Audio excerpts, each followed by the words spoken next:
So we've all heard that asking questions is the attribute of a great leader. Well, yes, and.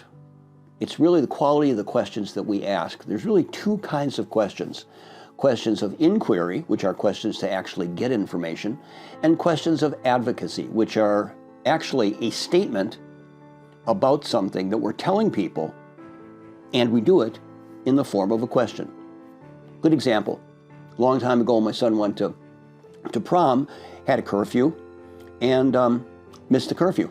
So I was sitting on the couch waiting for my son to walk in after curfew, and the very first words out of my mouth when my son walked in the front door were, "Do you know what time it is?"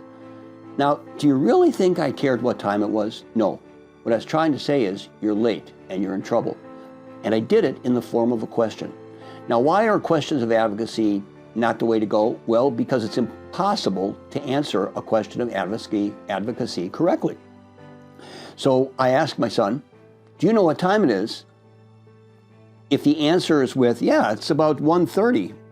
Guy your age shouldn't be up this late, Dad," that's really not what I was after. If he says, "I know I'm late, I'm sorry," that's really not answering the question.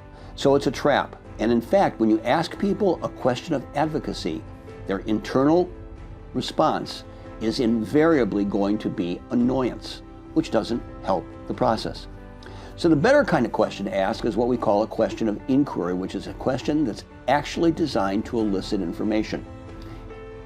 Again, a real-world example from the prom story would have been that instead of asking, "Do you know what time it is?" question of advocacy, instead to ask a question of inquiry. "How come you're late? Tell me what's going on." That's an example of a question of inquiry. It does not elicit internal responses of annoyance. And frankly, when you're asking people questions at work, it's the best and easiest way to actually get genuine information back. It helps you receive the information necessary, and it also, through repetition, can help you refine thinking. And refinement of thinking is really what we're after, isn't it?